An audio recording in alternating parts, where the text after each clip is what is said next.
order of the Capital Investment Committee for April 25th, 2018.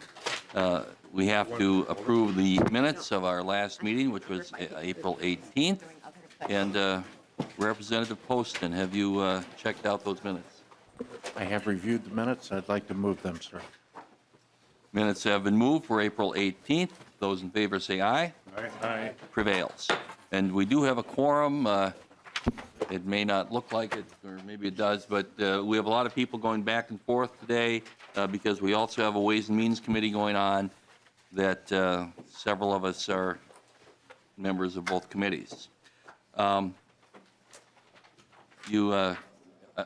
of you, all of you probably are aware that our very valuable member of this committee, Representative Lilly, had a little bit of an accident and is not with us for a few more days, but a card has been going around for him, and if you have not signed that, it's making its way around.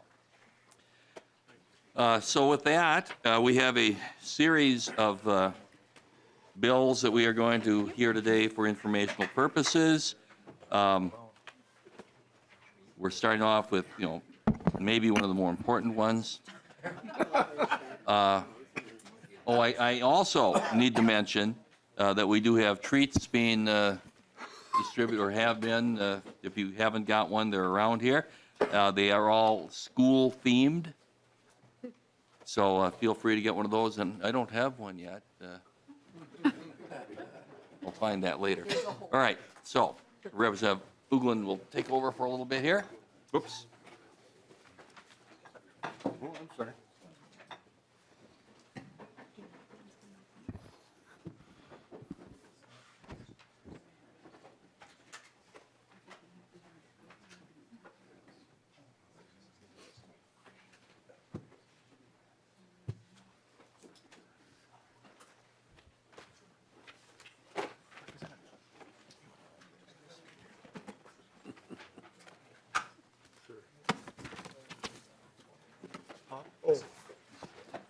Are you all set there, Dean?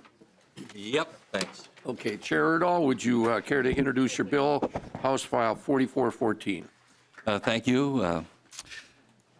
Representative Dean Urdahl, Chair of Capital Investment. And again, this is my first bill before the committee, and that's why you're getting the treats. What we have today is a situation where the ACGC school district that's at Water Cosmos Grove City has a building in Cosmos which was formerly an elementary school, but has been closed for that purpose and has been used for how many years? About 5 or 6 years as a center for students with severe emotional and behavioral challenges. And this building needs to be repurposed. It is not, it's not adequate or sufficient for the needs of these students. And you do have in your packet, I believe, a list of what the money would be spent on. It includes these things, but not limited to. It's things like these students having autistic, behavioral, emotional problems.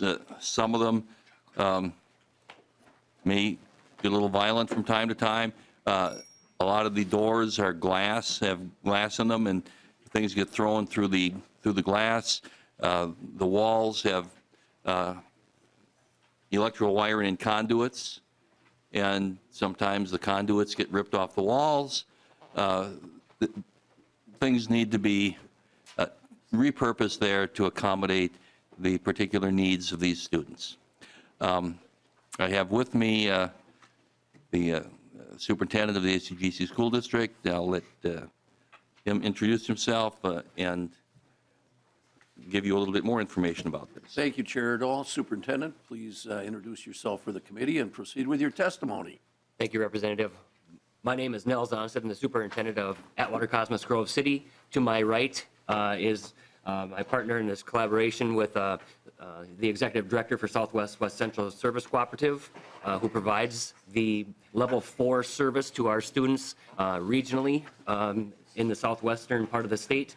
I will tell you, first of all, that this is truly not an ask for Atwater Cosmos Grove City. We happen to be the district that houses the building in Cosmos. We own the building. We lease it to Southwest West Central for the specific purpose of a level 4 programming for very low incident students with very high needs in regard to behaviors, and both with autistic and emotionally behaviorally disturbed students. As Representative Urdahl had stated, the building is currently not suited in any part, shape, or way for behaviors that occur with these types of students. If you can imagine the schools that you went to inside of your district, where you have sharp corners, you have windows, doors, locks, all the types of things that these students and staff really have difficulty working with inside of a safe environment. There are other districts, intermediates, and so on throughout the state that you might be aware of that are purposed specifically for these types of students.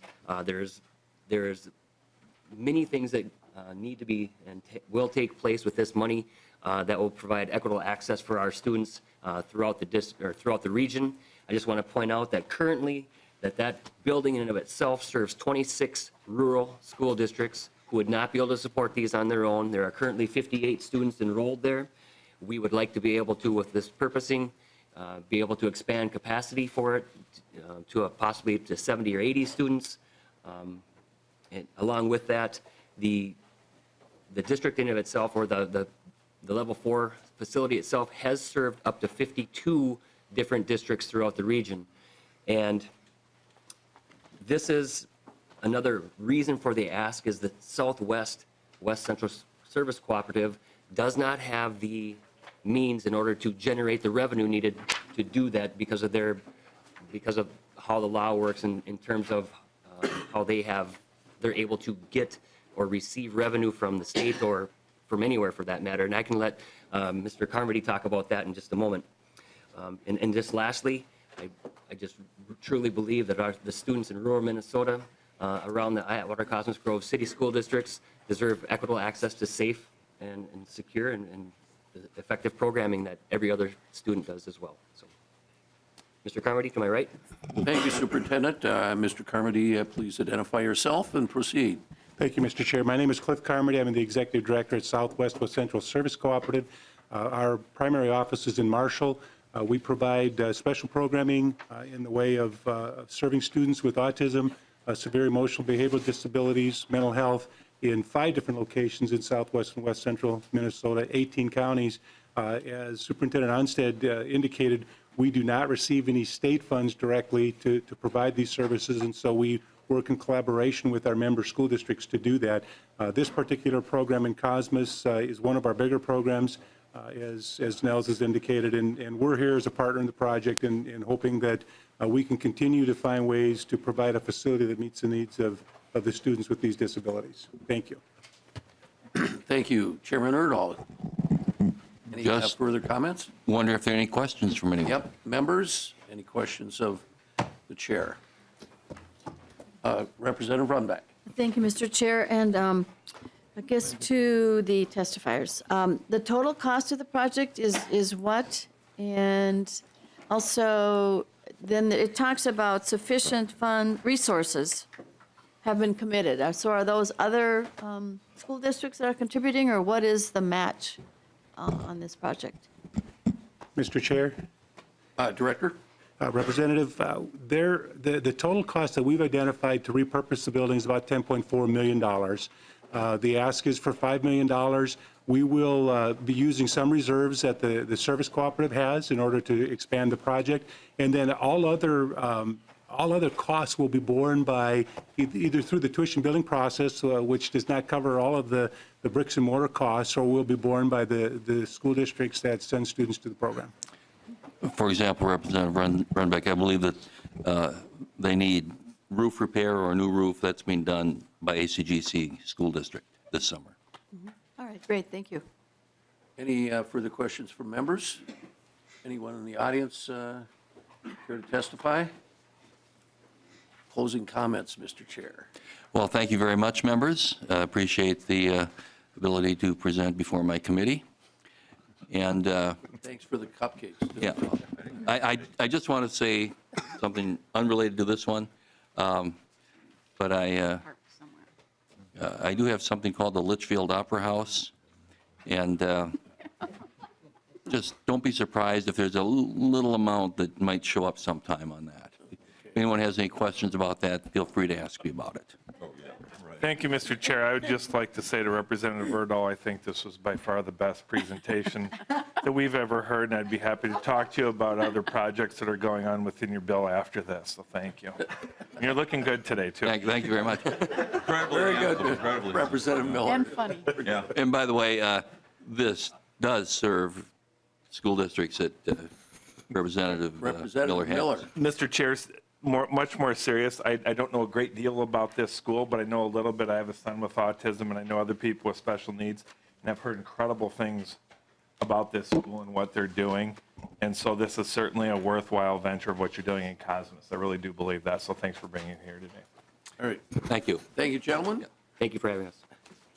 Next up, we have House File 3510, Representative Alice Hausman. Alice. Thank you, Mr. Chair, and I see this bill is in our possession, so I would probably move this for possible inclusion in the bonding bill.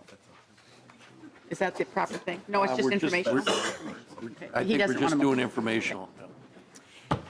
And, Mr. Chair, you all have a brochure about this particular project, and the bill has two pieces. One, for a previous appropriation, it adds the word acquire. As you know, the language has to be complete. And then a new appropriation, because as sometimes happens, we cut them the first time around, so we didn't quite finish their project, and you hear what we still need to do from the testifier.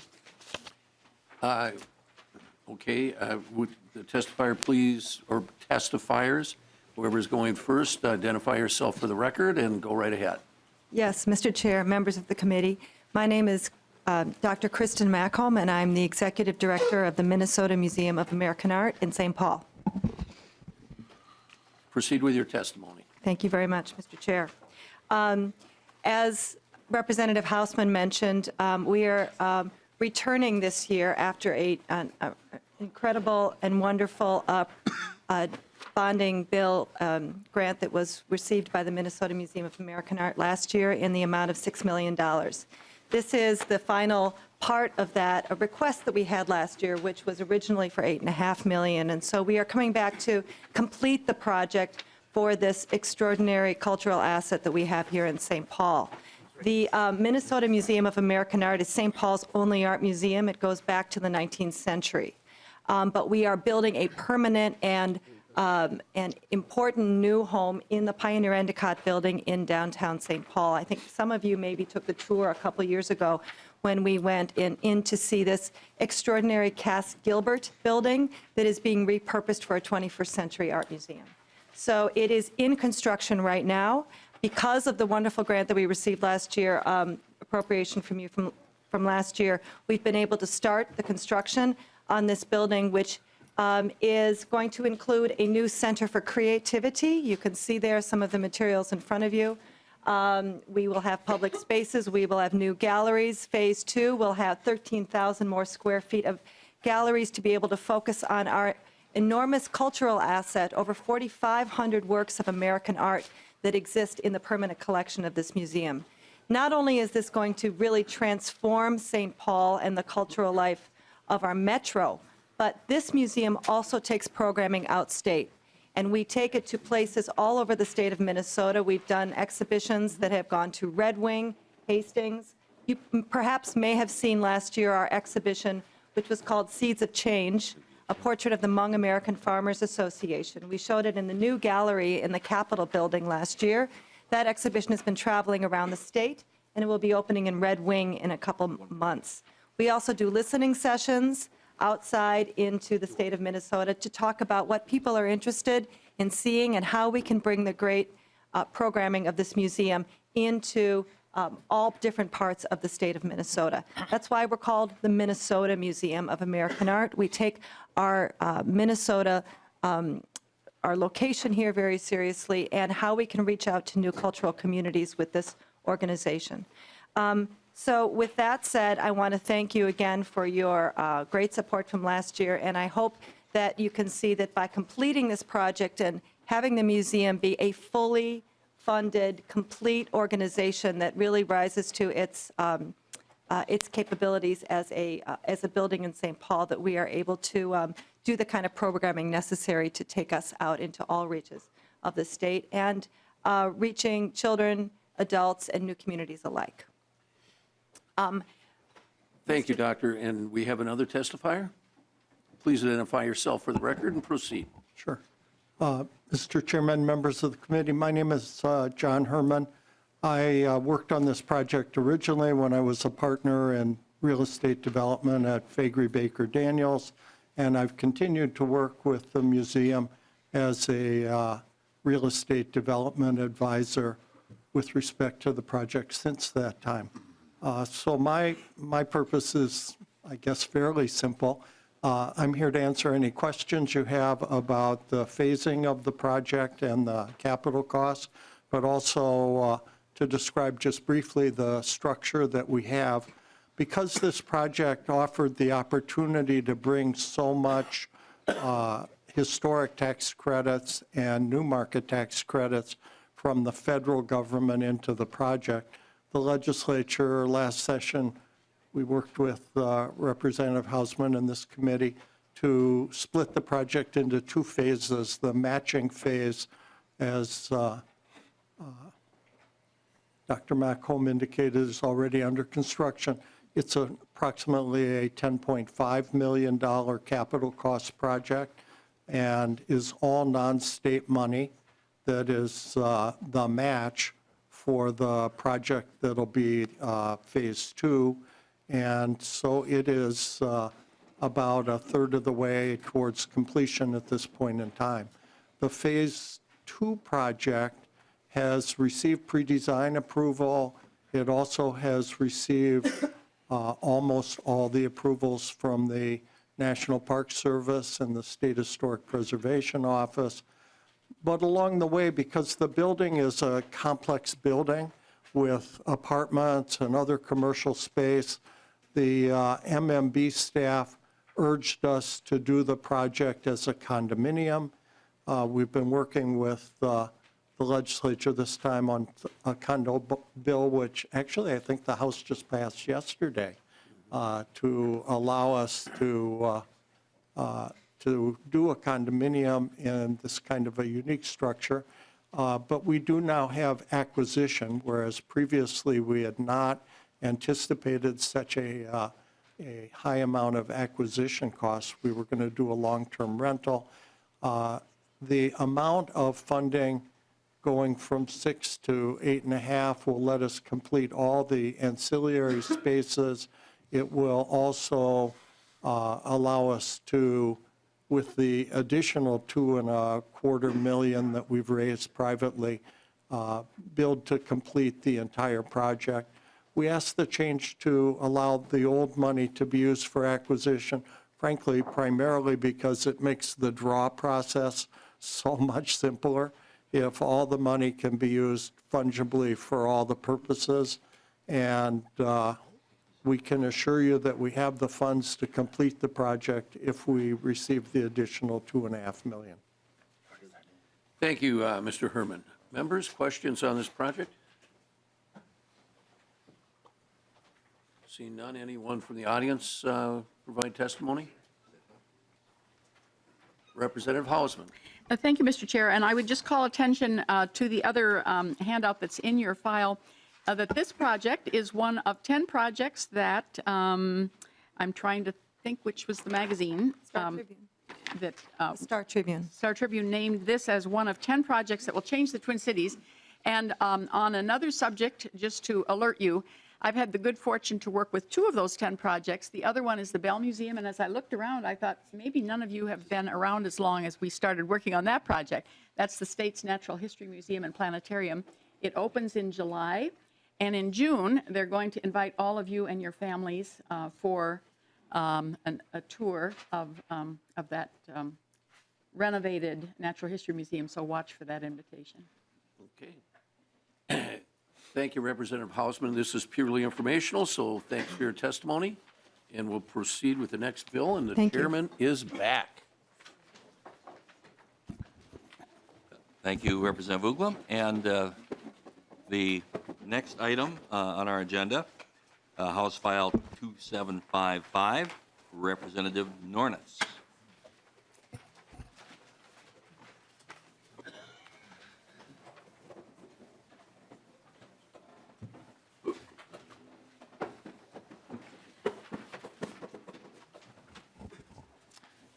Mr. Chair, Representative Nornes, welcome to the Right. committee. too late for the cupcakes? No, there's give him a cupcake. Just checking. Brought to us today by Jennifer, our LA. Oh, thank you very much. Mr. You Chair, you have bags of Wally Wallaby for everyone else? I guess they do. Should we start now? That comes afterwards. Oh, okay, thank you. Representative Nornes, introduce yourself for the committee, please, and then proceed. Representative Bud Nornes, and the House file is 2755. It deals with the community of Perham, which is in my district, very progressive town of about 3,000 people, I think, and they've got a very creative way to deal with basically a high school and a community center. The high school is being vacated because of a brand-new school that's being completed in time for the next school year. So it's kind of looking forward and trying to find a way to utilize space that's very, as you'll hear, important to the community as they look for filling jobs and taking care of young people. So at this time, I'd like to let the testifiers use the rest of the time. Thank you. Identify yourself, please. Thank you, Mr. Chair. I'm Emily Dreyer, and I'm the project coordinator for the Perham High School Reuse Project. I want to start off by thanking you for hearing our testimony today. We appreciate your time. Perham is a What was thriving your- community. Excuse me, what was your last name? Dreyer, Spelled how? Dreyer. Okay, thank you. There's lots of them. So. Well, I taught with Dryers at New London. I wanted to make sure that Okay. It's my married name, so I don't know much of the family. they were D-R-I-E-R. Oh, sure. Come on, no. Could have been Old Home Week, we don't know. Continue, please. Perham is a thriving community in West Central Minnesota. We're home to about 3,200 residents, but we have over 4,400 jobs within the city of Perham. This results in over 3,000 people commuting into Perham daily, according to a 2015 deed report. Employees travel 30 to 60 miles for employment in Perham. It is a primary reason that our community has continued to see growth. It has been seldom that we come to the state to ask for any type of support, but today we are hoping you will partner with us for continued growth. As a result of a recent referendum to build a new high school, our current high school will soon become vacant. We see this as a great opportunity to provide better access to resources needed to grow healthy, well-balanced families and community. Similar to the Cosmos Elementary School, we are asking for $10 million to transform our old high school and our existing community center into a workforce training and wellness center that will support employees of our local businesses and our thriving nonprofit community.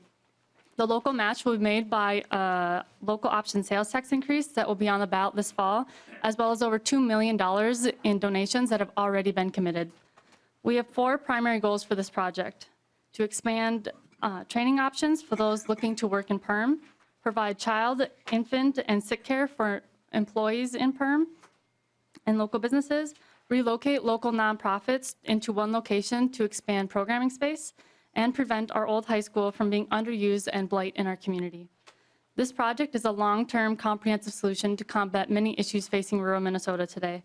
We want our residents leading successful, contributing lifestyles that are centered around family. To accomplish this, it takes a village of like-minded individuals to get things done, and we are lucky to have that in Perham. Many of these programs are already operating. We just need more space to accommodate their growth. This facility will not just have an impact locally. We believe that addressing the needs of our people today will save our city, county, state, and taxpayers millions of dollars into the future. The impact on society would be far-reaching. And now I'll let Fred talk about the impact it will have on our workforce. Thank you, Mr. Chair. Thank you. Welcome. Identify yourself, please. Mr. Chairman, members of the committee, my name is Fred Saylor, and before I start, not to be outdone by the first group that testified today, I did bring some things right off the line this morning for you to enjoy, so it's going to be a sugar high for you today. If you would pass those around and share. Thank you. I should point out that Perham is the home of Barrel of Fun, and yeah, a lot of good candy comes from there. And dog food. You don't have to worry, there's none of that in the package. Thank you. I just wanted to mention that KLN Family Brands is one of a number of companies within our community where family comes first. We are home to KLN, Kit Masters, which is a machining company, Shears Snacks Food, Arvik Communications, Swanson Machine, Sanford Health, and Bongards, all of which draw people into our community. So our hope here today is, and part of my job with KLN Family Brands, is to recruit, retain, and ultimately care for the people who come to our community and work within our community and their families. In the past few years, our community has created over 200 different living units. We have created a privately funded a community center, baseball stadium, public library, 27-hole golf course and convention center, a new hospital, a new high school, Boys and Girls Club, and an Empowering Kids autism program, which my partner here will share with you in just a second. By and large, our driving force has been for family, to build a community that is family-friendly. Within this concept and program, we are planning to develop a workforce center to reuse the shops and the technology centers to help train and retrain skilled and semi-skilled workers. Oftentimes, we cannot wait for the training to happen outside, so we want to train within. We're going to call it a vocational training on the fly. It's going to be fast, it's going to be effective, and it's going to be customized to our local industries in order for us to stay competitive throughout the state. Most of our companies, the ones I mentioned, not only have a regional, but also an international, national and international footprint. So it's very important for us to train. Some groups will come to you and with the hope and intention of creating new things. We've already started. And the fact is, KLN Family Brands has provided our students in our area with 3 FESCO trainers. Those trainers help students and employees with programmable logic, as well as conveyor systems. Kit Masters, a machining company in town, has provided our school with machining equipment so that students learn, again, on the fly, and they're prepared either to take the next step with vocational training or 4-year engineering, or go right into our workforce with a leg up, a foot up on the competition. We are also working with Productive Alternatives. I'm certain that you know about this. Productive Alternatives deals with people with disabilities, works with people with disabilities. We are working with Productive Alternatives to create jobs and also to create housing for those people with disabilities who may have mental health issues or addiction issues, because we need everyone to go to work and have a job and a purpose. We also intend, as Emily mentioned here and alluded to, sick care, as you can imagine, is a very big issue in our community. First Families Finance, as early as recently as 10 days ago, met with us to say that there were 1,100 needs for child care within a 30-mile radius of Perham, and we draw from 60 miles. So we know that there's a greater need than 1,100 for child care slots. Our hope and intention is to provide for sick care, infant care, and extended day care, because we're a community that works. We are a shift community that works around the clock. So that is a driving force as well within our program and project. Finally, our community has experienced less than 2.5% unemployment for an extended period of time. So it's important for us to retrain every soul that wants to work and wants to have an opportunity, as well as to attract people to our community. So this is very important, that in order to bring people in order to care for them, you have to have the family services that go along with it. So I will end my remarks by just saying that we're not looking for a handout. What we're looking for is an opportunity. You provide us that opportunity if you can match our efforts and our ongoing efforts to this point. Thank you.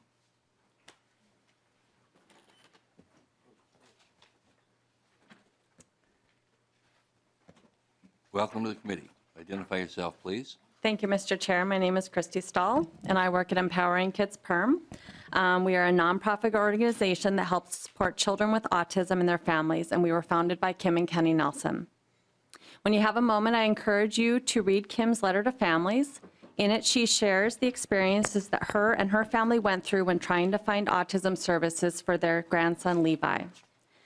Doctors told Kim that they should do as much as possible for Levi. But when looking for services and talking with other parents about their children, Kim realized that there was a severe lack of autism services in our area, and many parents were struggling with the same issues.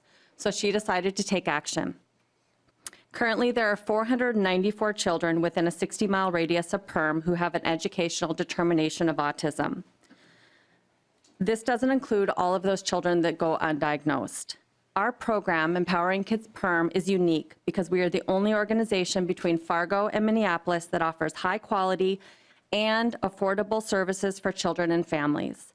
Our services include social skills groups, early intervention preschool programs, parent support services, and training workshops for families and community members.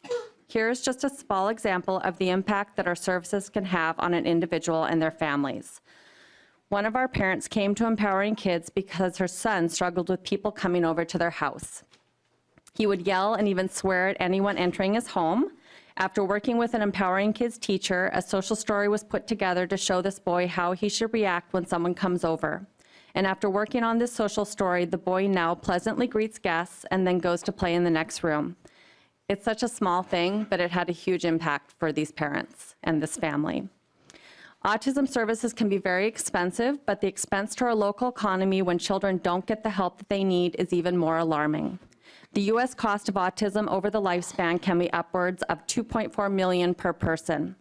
But studies show that early diagnosis and interventions such as ours can reduce that cost of lifelong care by 2/3 and lead to significantly improved outcomes for children throughout their lifetime.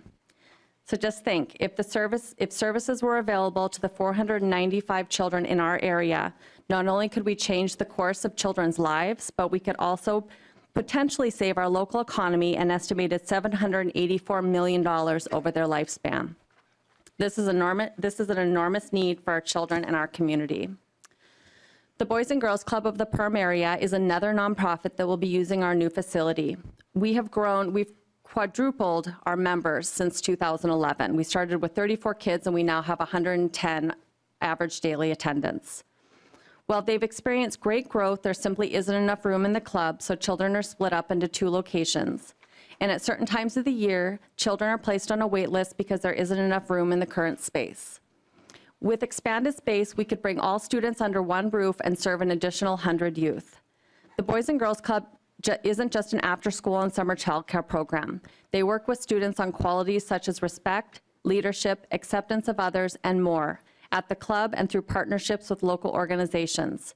The growth of the Boys and Girls Club has added over 100 kids to our local 4-H club, which has even prompted Urdahl County to hire an additional 4-H program coordinator. Moving forward, a focus of the club is growing their youth population in the ages of 11 to 18 years old, which is the age when kids typically start experimenting with at-risk behaviors.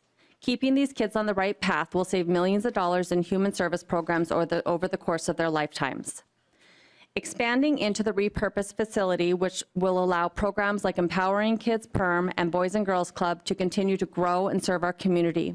Helping the children and families to find their passion and shine will give them confidence, social skills, and training to join the workforce and become active members of our community or yours. Not only will the facility allow these current programs extra space to grow and expand, but it will also allow them to share resources and collaborate with each other. This model of our Family Service Center will allow our organization to provide the best services for our region. If you have any questions, we'll gladly take them at this time. Thank you, Mr. Chair. Thank you, Representative Hausman. Thank you, Mr. Chair. I was just looking at the last paragraph on your handout, which still says estimated project costs. Now, maybe that has firmed up since then, and then it says you're still looking for ways to bring the cost down, which obviously would help you on the local level, too. Yes, so, thank you. Thank you, Mr. Chair. Proceed, Ms. Dreyer. Yes, we are still looking at some efficiencies that would bring the cost down, because it would be better for us too if we could reduce some of our footprint, because the school is rather large and there's some spaces that aren't quite great for what we're trying to do. So if we could reduce the footprint, that's what our goal is. But it still could cost upwards of 20 million. Did I cover that right? And Mr. Chair, Representative this is probably more for your benefit. Wherever we can save $1 million or $2 million, it means we can do another project. And so, I mean, obviously, it would be better if we knew that before you were at the point of finalizing a bill. So I don't know how quickly some of that might be resolved, but because every dollar is difficult. And Yes, I agree. Do you want to say something about that? Mr. Saylor. We do have a follow-up meeting tomorrow morning, and we have been working with our architect to reduce that footprint, as Emily mentioned. And again, it would mean a demolition of a certain part of it. Right now, our ask and our belief would be a 20 million total project cost. We're asking the legislature for 10 million of that. My question back to you perhaps would be, as we continue to pull this whole concept together and determine the direction we're going as far as the footprint, is that best then to go through Representative Nornes to share that information back with you? Is that the process? well, I mean, or directly to the chair. And I don't know if you understand, we obviously want every dollar that we put in the bill to actually be the right amount. And so if there were any possibility of doing this for less, it would be better to write that into the bill, because otherwise it's in a sense bonding authority that we've given that won't be used. So it would be better to have that process sooner rather than later. Noted and appreciated. Thank you. And letting Representative Nornes know of any change would be helpful to us. Thank you. Representative Runbeck.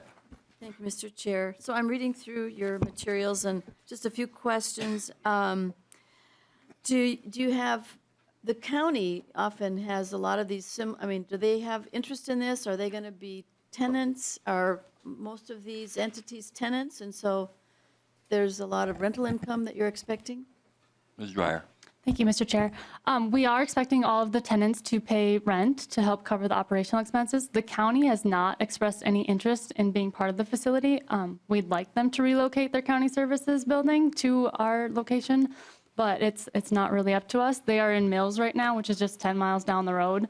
And so they own that building there, so they're kind of locked in there. But in going forward, it would be nice to have that relocated, but it's not really an option for us right now. And Mr. Chair, if I could, Representative Runbeck. so the building seems quite large, and I guess my question is, in an appropriate sized building, would it be smaller, and would that mean the cost would come in lower? I mean, I realize you're trying to repurpose, but it's a lot. Thank you, Dreyer. Mr. Chair. That is one of the reasons that we're looking at those efficiencies and trying to decrease the footprint, because the operational costs of that building are so high, and because it is an old building. So we would need, to decrease the footprint would definitely bring that cost down, and it would also bring the cost down to our programs, which would appreciate. I know Empowering Kids and Boys and Girls Club, their budgets are tight because they rely on donations. So bringing that footprint down would help everyone in the long run. Okay, great, thank you. I mean, it's really ambitious, and it's great you're doing all the kind of services you're doing. I mean, it's terrific. Thank you. Representative Considine. Thank you, Mr. Chair. When you were going through your total financing, you mentioned that local option sales tax was part of it, but it hasn't yet been voted on. What happens if the voters decide to reject it? Representative Nornes? I don't have an answer. Thank you. Ms. Breyer? That is something that we've considered, but we know that our community is very supportive, and we know that we'll do whatever it takes to get them all on our page. It's a really supportive community. We just passed a school referendum, and everyone is still kind of excited about, still high off of that excitement. And with it opening this fall, I think it'll generate a lot of excitement. And the building itself is serving so many different needs that I think there's something in it for everyone of all ages. They all see a need. Does that answer your question? I would only put in a plug, Mr. Chair, Representative come to Nornes. Perham sometime, and you'll sense right away that it's a community that's very progressive, and in a competitive world, and especially among small towns, it's doing very well. A lot of fine cross-country meets we had there. Yes. Representative Considine. Thank you, Mr. Chair. You just passed a school referendum, and now you're going to add the sales tax on top of it. You're really optimistic. Good luck. Thank you. Any other questions? Just one. Does anyone, is Chris Parada still teaching in Perham? Correct. I was his 7th grade history teacher, so say hello to him. Any final comments? Mr. Chairman, I might add that is his strength. Well, I assume that, but no, thank you. And his wife was one of my best cross-country runners. Representative Nornes, if you want to conclude. Good to know. I really want to thank you for allowing the time to present this to you. It's a very, all bids or all requests you have are very worthwhile. But this is a really good investment, as I see it, moving forward. And you will be proud of it when you see it actually in action. I guarantee that. Thank you. Thank you. Thank you. Next up, we have House File 4440, Representative Lohmer. Oh my gosh, we got a bunch.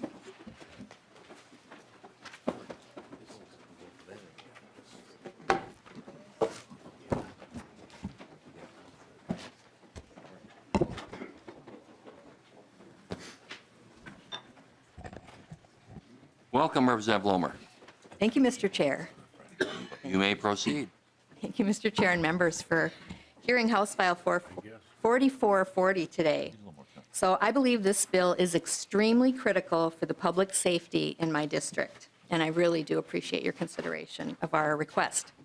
So Highway 36 running east through my district has become very, very busy, especially since the new St. Croix River crossing has opened last summer, and especially busy during rush hour times. So Keats Avenue is one place along Highway 36 where people attempt to merge onto 36. The speed limit there is 65 miles an hour. So what happens is folks need to go from a stop sign, a complete stop, to try to merge onto Highway 36, where traffic is going at a minimum of 65 miles an hour. Currently, people are using the shoulder, which has a large pothole, and they try to get up to speed to merge on. And this creates a very dangerous situation. So MnDOT is aware of the situation and does have plans in the future for an acceleration lane, but they don't have the funds at this time to do this. So because this, when I talk about dangerous, I think a lot of you have probably even heard in the recent news about a fatality that was just a couple miles down the road from there. So people in my district are very, very concerned about this stretch of highway. And I have with me today Mayor Mike Pearson from Lake Elmo, which is the city that this is all happening in, and he's here to testify as well on the bill and explain further some of the issues. Thank you. Welcome, Mayor. Please identify yourself. Sure. My name is Mr. Chair, members of the committee. My name is Mike Pearson, I'm the mayor of Lake Elmo. And I think Representative Lohmer captured quite well the situation. We certainly get a lot of calls from our residents about the issue. It's, in essence, you're asked to take a right turn and get 0 to 60, shoot that gap on a lane, corridor of traffic that's increasing significantly with the new bridge. So I don't know that I can add much more to it. There are 2 acceleration lanes on that same stretch of road very close to Keats, which suggests that those improvements that was needed, but Keats is kind of alone without that improvement. So we think it's critical. We think it's an immediate need. And I know you get a lot of reasonable requests. I just think that this is kind of a low cost, comparatively so, improvement to a situation that, a public safety situation. So I appreciate your consideration. Thank you. Representative Hausman. Thank you, Mr. Chair. This, I'm assuming, is the first bill that approves a press conference I had a number of years ago when that new bridge was first conceived, and it was very clear. We were building that for Wisconsin. And the way I demonstrated that, I introduced a bill that said if that bridge is ever built, it has to be a toll bridge.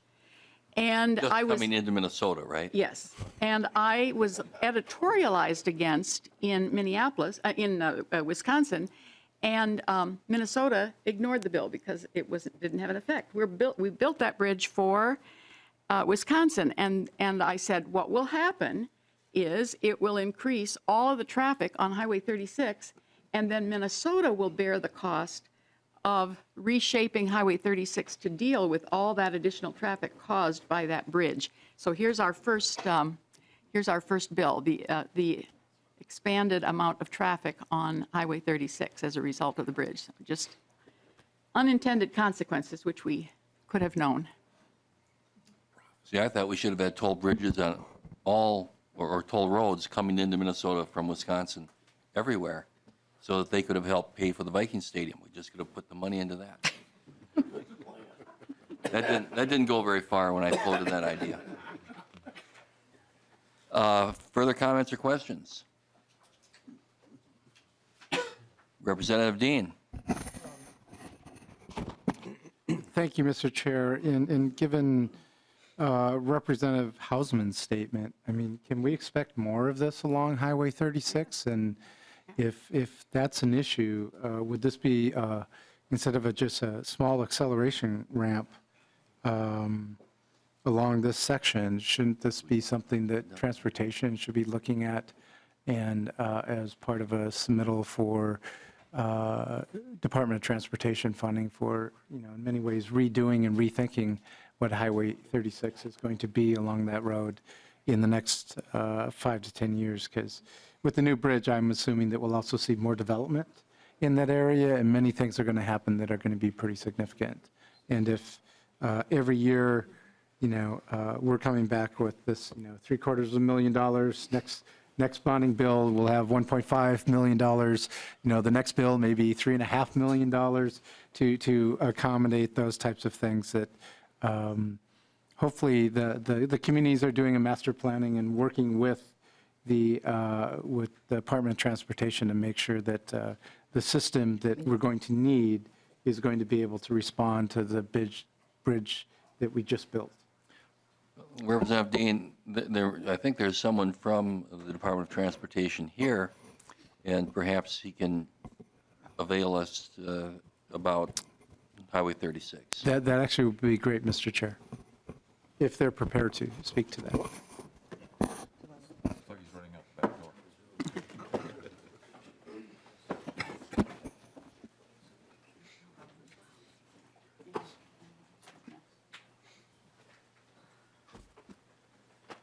Welcome to the committee. Identify yourself, please. Scott Peterson from MnDOT. And Mr. Chairman, Representative Dean, if you would just repeat your question, please. I'm not sure I caught all of it.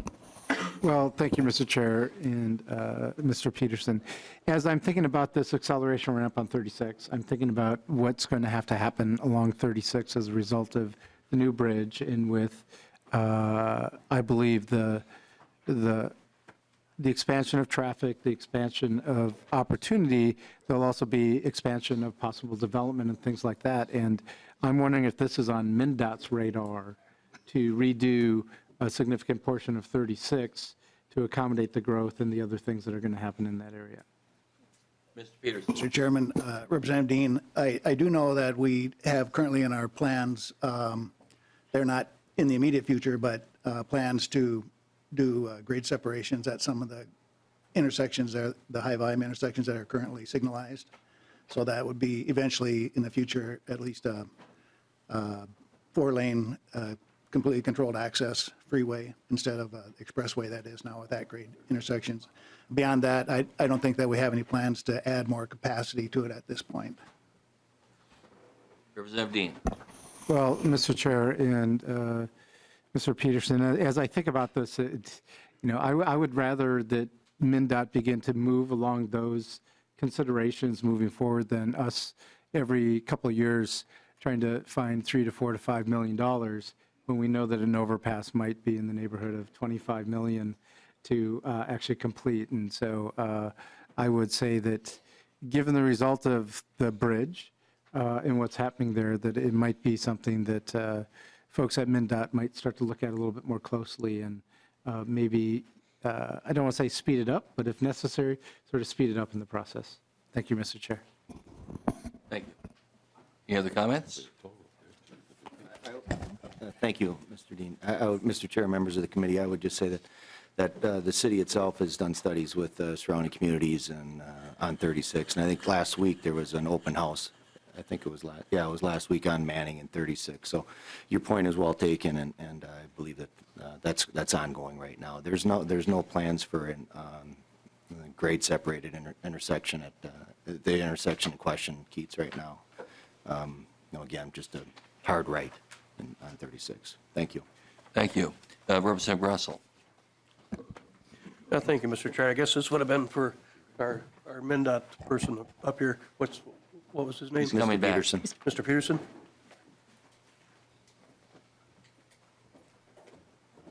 Welcome back, Mr. Peterson. Probably better not go. Thank you, Mr. Chairman. Sorry for making you have to come back down here, but when you said it's in the foreseeable future, but how close are you? Because working as a deputy sheriff, I used to transport prisoners to Stillwater Correctional Facility periodically. And after talking to Representative Lohmer about the situation that people are facing there, I recall several times having to play Russian roulette on those intersections like that. And it's even for a patrol car that you can accelerate quite rapidly, it's not a good situation. And I just, how far into the future are you talking about some of these things getting done? Because to me, one life lost is too many. And if we're looking towards getting down to 0 deaths in other areas, if there's an ounce of prevention that can be done here to expedite this process, it'd be very good. Mr. Peterson. Thank you, Mr. Chairman. And Representative, safety is, of course, one of our primary objectives in our investment strategies. And we do have the Towards Zero Death initiative, as you pointed out, where we've made tremendous success. Part of the process that we use to work towards that is we gather data and identify the highest risk intersections across the state, and we start at the top and try to work our way down. Unfortunately, we don't have the resources to go as far each year as we would like to. There are significant safety issues, all over the state, unfortunately. And just last year, we had a lot of conversations about safety issues on Highway 12 west of the metro area, where there were some pretty substantial safety issues. So, I mean, you make an excellent point. We would certainly like to do more, but I think that we have a reasonably well thought out strategy, and we make the investments to the extent that we can every year to address it. But you still don't know how far off in the future this will be done. Mr. Peterson. Mr. Chairman, sorry, Representative, I got so caught up in my answer, I forgot to answer your question. That's okay. I'll remind you.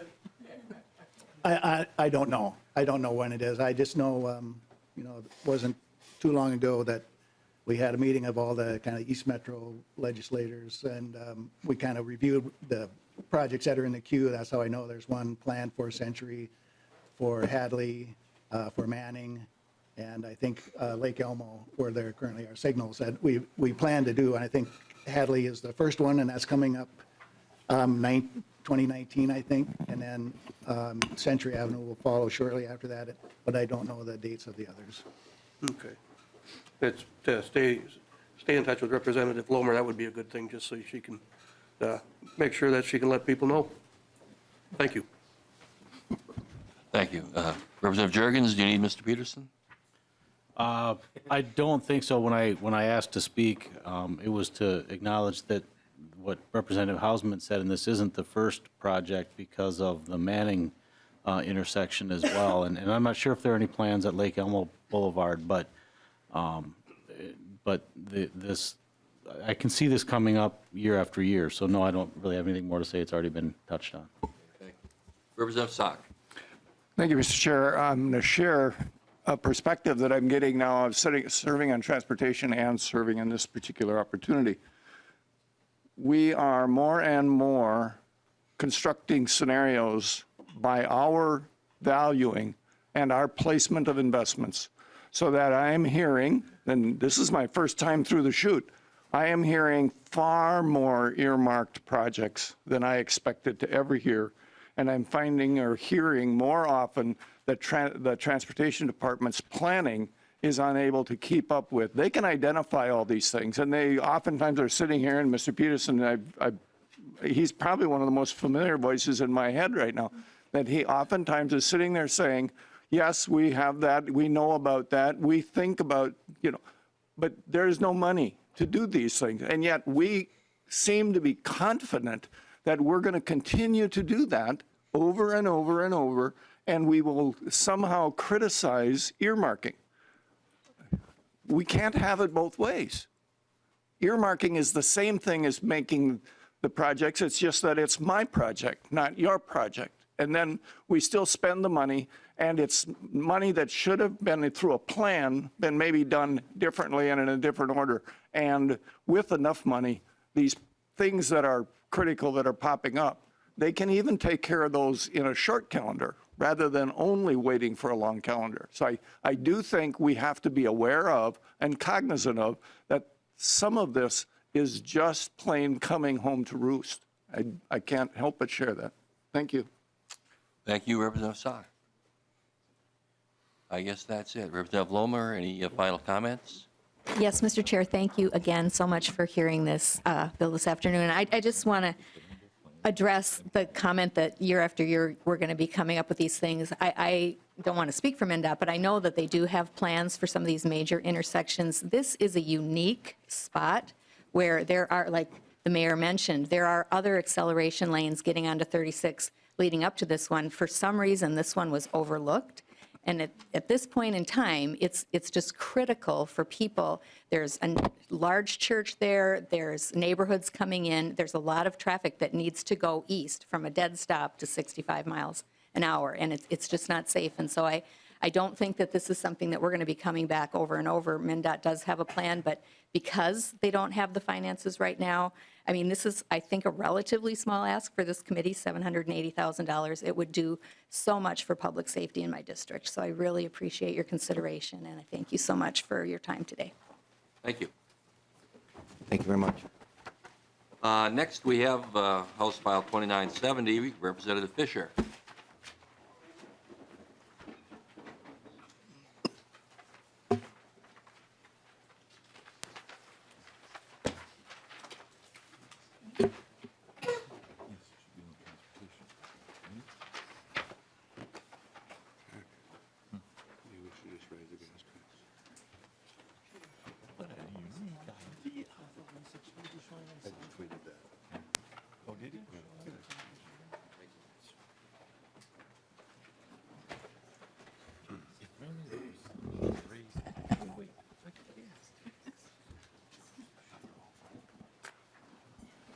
Welcome, Representative Fischer.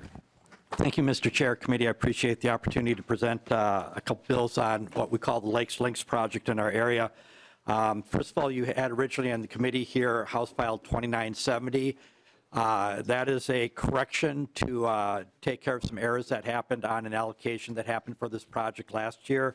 And there's an amendment to that to take care of reallocating some money that got missed in the process. There was some chunks of money that had not been properly labeled as to where they were going. So that's what the original bill 2970 does.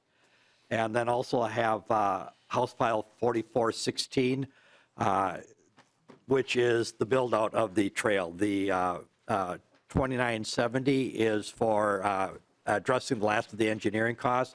House File 4416 is allocating money to help build the regional trail that is an important part of our system. This was a project that was originally brought together about 20 years ago. It's been a long time in coming. A lot of it has been working with the local communities, and all the local communities have finally signed on board and are supportive of having the trail built that links a number of regional trails together. There's a little map of the program that I've just passed out. And what I'd like to do is turn it over to some testifiers I have here that can give a little bit better idea of what the trail's involving, how it all pulls together, and the groups that are involved. And the first person I would like to introduce is Mike Brooks. Welcome, Mr. Brooks. Mr. Chairman, members of the committee. Representative Constantine, you have a question? Well, I do, Mr. Chair. Do we need to amend? We do not. Gavin's shaking his hand. Okay. Just want to make sure it was. We were just discussing that here. We don't need to at this time. Well, thank you, Mr. Chair. Deb's got it. It's under control. Thank you, Deb. Good. Right. Mr. Chairman, members. Mr. Brooks, identify yourself, please. Members of the committee, thank you very much. Good afternoon. My name is Michael Brooks. I am the Ramsey County Chair for the Lake Links Association, a Minnesota nonprofit, 501c3. And I wanted to first point something out to you, is the packet that you have is to have this small card with this map in it. I would also like to say that my counterpart, Steve Wolgamet, who is the Washington County Chair, could not make this meeting today because he is at a business meeting in Chicago. He sends his regards. In 2001 and 2000, actually, the Minnesota legislature provided $175,000 to write this plan. It's called Lake Links Trail Network Master Plan. And this was the visional or the regional vision for our area for non-motorized mobility and connectivity. The small map that you have, that a reason I wanted you to have that and to see that is because it puts into perspective the scope of this. I mean, this isn't just the greater White Bear Lake area. This goes out to Stillwater, it goes up to Hugo, it goes past Maplewood, it goes in a pretty big, broad area. But what this map shows is that the route around the lake is essentially the hub of this, and that what we're now talking about is not funding for a local bike trail, but for something that is a regional connector, not only for us, but for the state trails to get a better return on investment on those and in our area. We have, for example, in this system, you have the Browns Creek system that was recently created, and it's a very lovely trail. I don't know if you've been on it. The work that we do here is to complete the trail around the lake. Some of this is done. Segments of it are not done. We have photographs. We're not showing them right now, but we're essentially talking about how to put 2 quarts in a 1-quart container. This is very tight conditions for people, for their safety. And our work as Lake Links, as was identified in the plan, is to be a catalyst. The authors of this plan noted that if you take 8 communities and 2 counties, somebody's going to have to drive the product. And right now, we have resolutions of support from those counties and from those communities. What we're doing now is we're providing the connections between them to bring this forward, and we're looking for not only a safe situation for our local people, but also for those who travel through the region.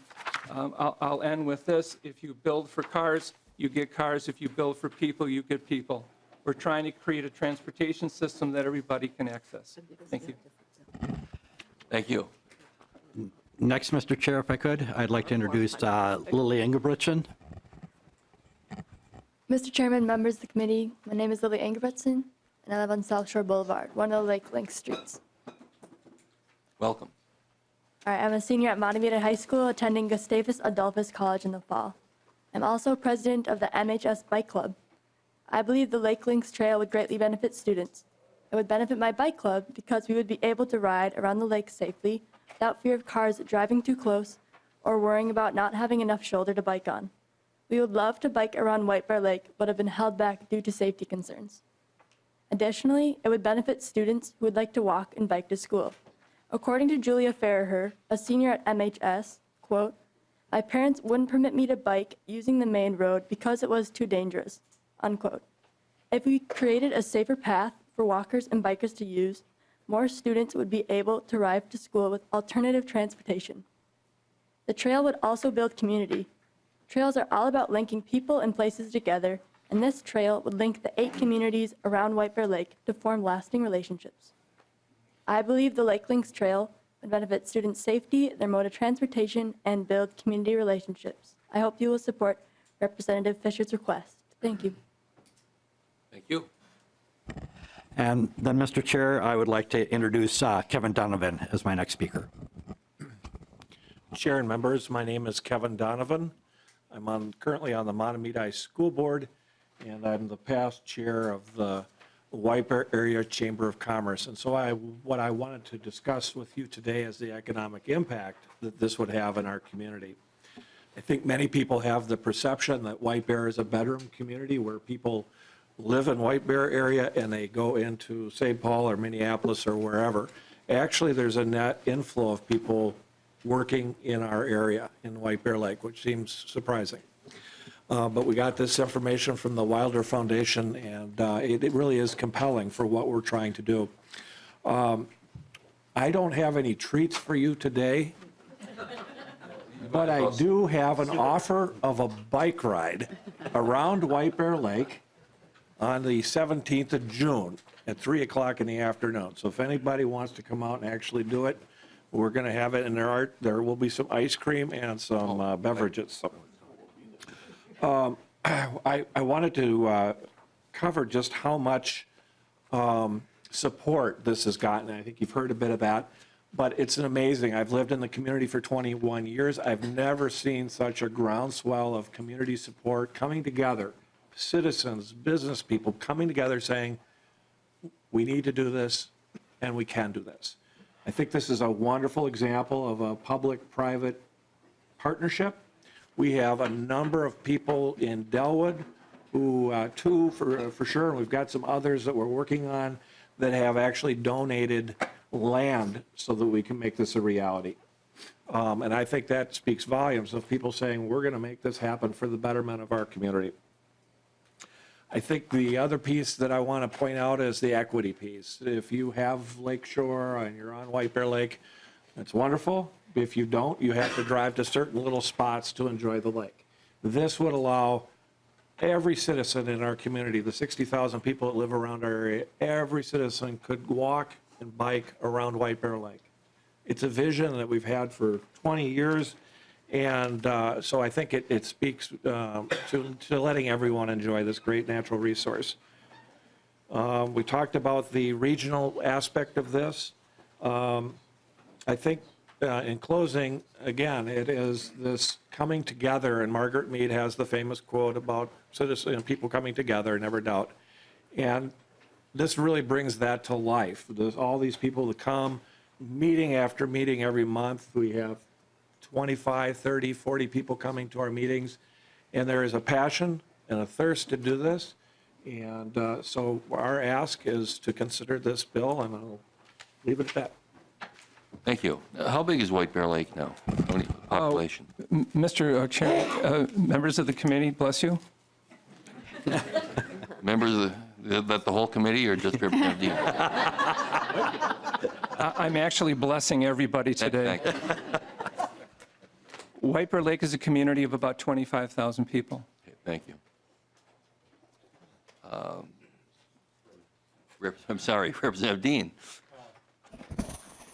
Thank you, Mr. Chair, and I love the Margaret Mead quote, and I'd like to read it, but I'll try to save time for everyone.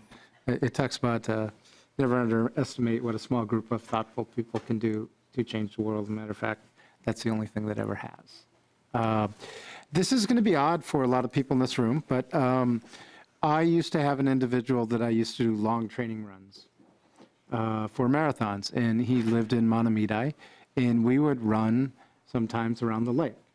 And it was actually a really, really dangerous place to run because some of the areas where traffic would come, there would be bad vision corridors, and in many ways I've risked my life running around White Bear Lake. So I think that this is one of those type of projects that probably has a reach farther than just the communities that you're all talking about. So, Mr. Chair, I think as we consider looking at these projects, maybe one day I'll be running again around White Bear Lake, but next time it will be on a trail. Thank you. Any other comments or questions? Representative Jurgens. Just a quick question along those lines that Representative Dean was talking about. When the trail system is complete, how many miles around the lake would it be? Mr. Chair, Representative, it is exactly 10 miles around White Bear Lake. We have right now permits pulled from the city of White Bear Lake of about 15 different events that use the lake, and there's a lot of orange cones in the summertime because of it. So to your point, yes, I think we can grow that greatly by having a safer route. Certainly the little ones in the area, their mobility is really being decided because you don't want them out on that road. And we have examples, we have photographs and whatnot of the roads themselves. They are not safe places, but of that 10 miles, we have now roughly about 3 miles of it has been created as a safe area, principally in the area of White Bear Lake, along Lake Avenue and a little bit along 61. And some of the money that received last year is going to be used at the end of this year to complete the latter part of what's needed in White Bear Lake. So we're making progress. We just have a few dangerous sections that we need to fix. Thank you.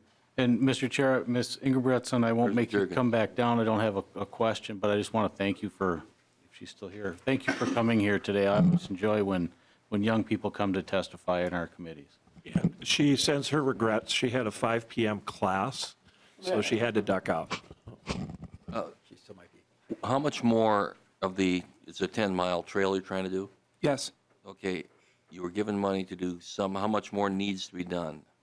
Mr. Chair, members of the committee, we received $255,000 last year to do preliminary engineering to identify alignments on the most unsafe segments that were uncompleted.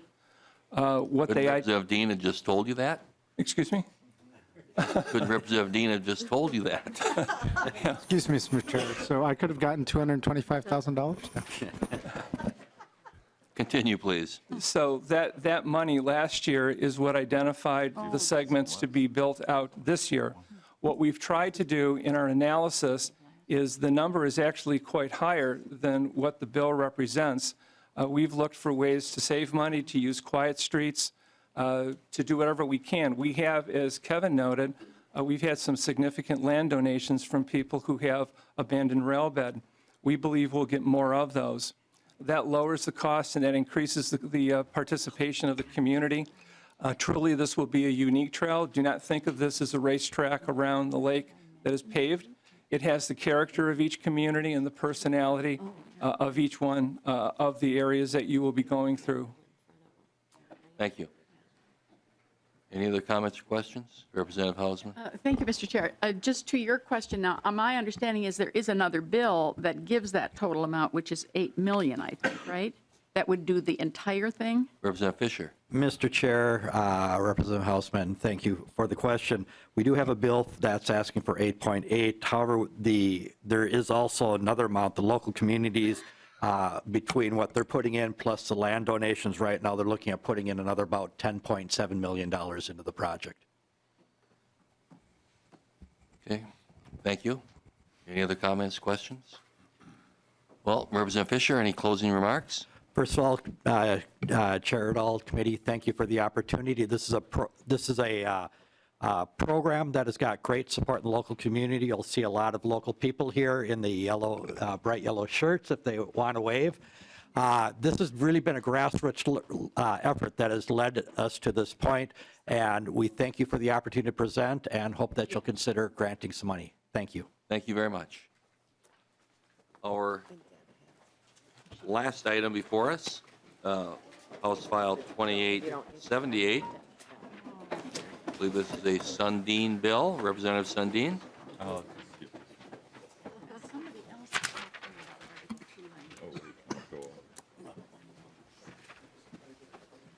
Is it new? Is it a new one?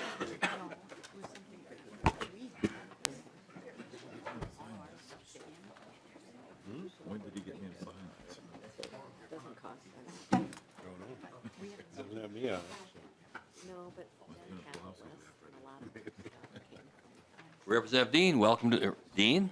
Sorry about that. Sundin. Sundin. You know, Representative Sundin, welcome to the committee. Thank you, Chair Dean Urdahl. The world of deans. House File 2878 will accommodate the needs of Twin Lakes Township and the city of Carlton in their expansion of commercial properties to the west of the city proper of Carlton. It's about a 2-mile stretch from the city of Carlton out to I-35, and it's actually the land there is the only land left to develop. To the northeast, I guess, of Carlton, you've got Thompson Reservoir. To the southeast, you're looking at Jay Cook State Park, one of the gems in my district, and a lot of railroad industry along the southern corridor there. So we're looking at accommodating some of the commercial development that could happen out there. And as a result, we're looking at a broader tax base for the Carlton County, which is necessary. But I guess more importantly, it accommodates those businesses out there with some fresh water. And actually, to the west, on the other side of the tracks there, we've got the opportunity for continued county development of a facility. There's a county transportation building right there, and this water supply would provide for some additional buildings out there for county services. I guess I should apologize first. I could have brought some Rice Krispie bars. That's kind of a family specialty, but next time I will do that. So We'll hold you to that. yes, yes. So, you know, the development has got to go west, young man, and to develop these commercial properties. And I've got some of the local elected officials, technicians, and activists that have been involved in this project a lot longer than I have. So I'd like to have the opportunity to have all of them speak to this. Thank you. One by one as you speak, identify yourself and proceed. My name is Randy Willie. I'm a supervisor. In the microphone, please. Mr. Chairman, my name is Randy Willie. I'm currently a supervisor for Twin Lakes Township. We're here to promote this water line project. We've discussed this project with the township and the city of Carlton and Carlton County since about 2002. And we identified the need for water, especially out in the commercial area. And then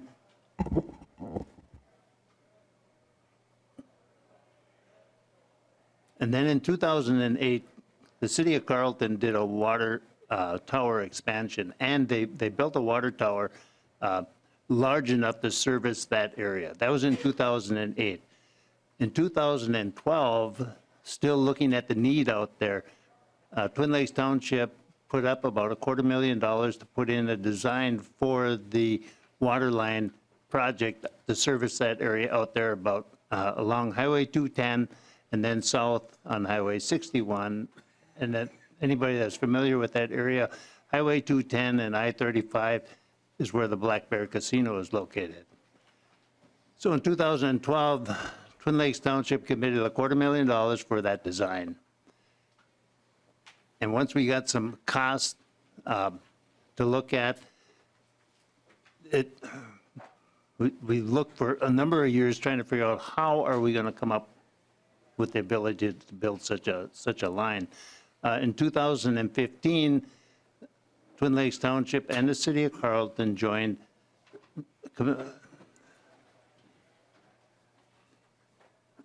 created a joint powers board. And then we started looking at the design a little more seriously. We brought on Donahue and Associates to help us with this, to develop this project a little more. We expanded the area out about 1.5 miles west of I-35 to service a small community up there that has water quality issues and water quantity issues.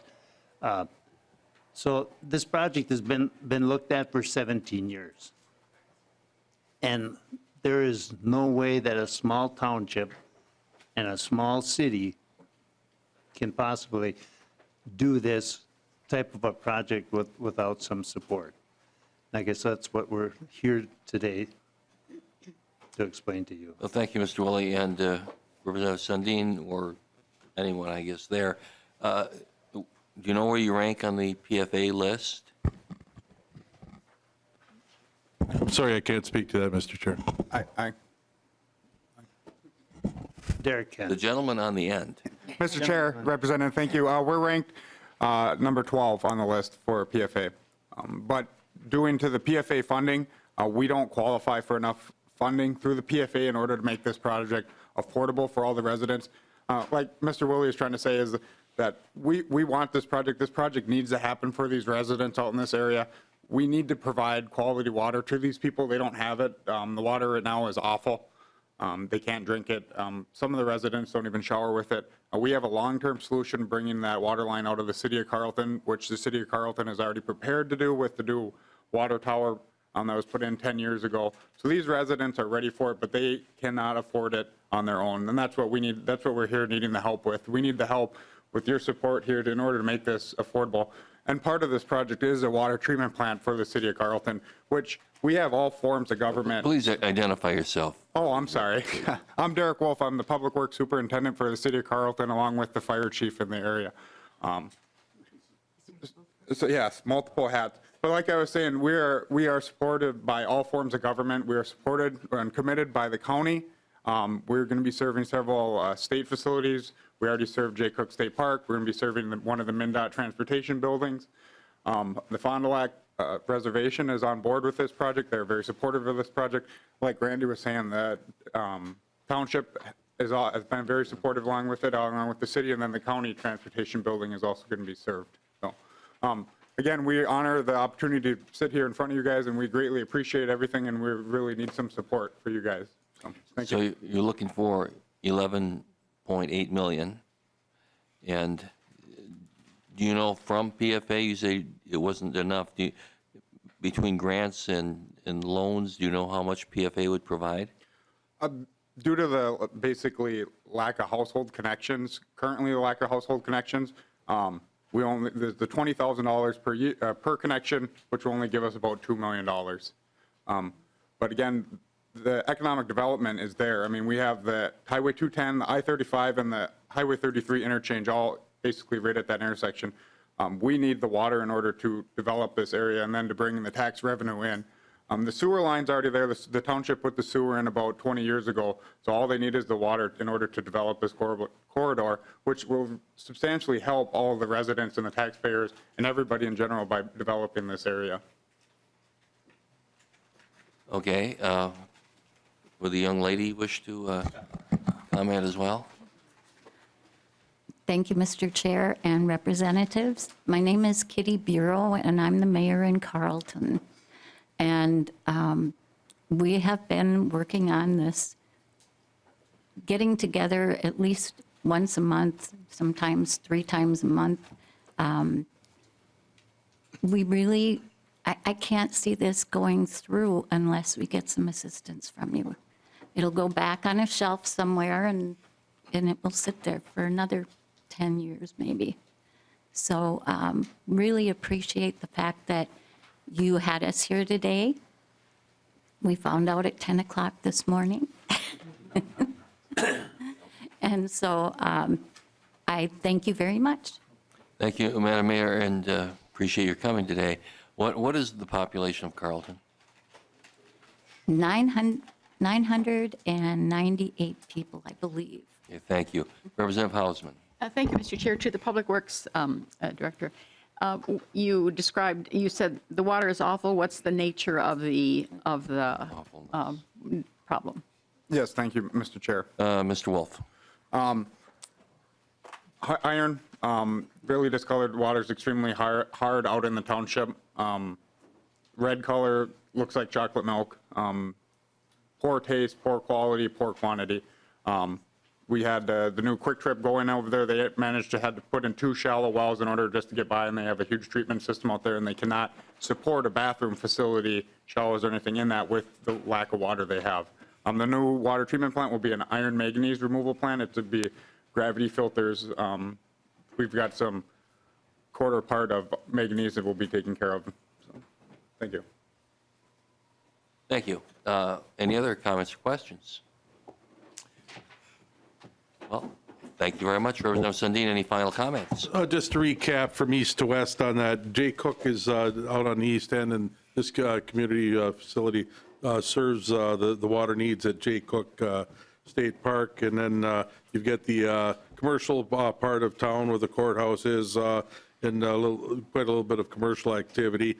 Moving west, you get the hockey facility, and then there's an expanse where it's just right along the railroad and low ground on the other side. So there's not a lot of residents along there. So the PFA house or resident count doesn't really enter in at all right along there. But the opportunity for commercial expansions on the west side near the freeway, and that's exactly what we intend on doing, is developing that area a little bit more and suit the needs of the county as well as the commercial needs there. So we'd like you to come to Carlton, but don't drink the water on the west side. Okay. Thank you. Thank you all. Thank you.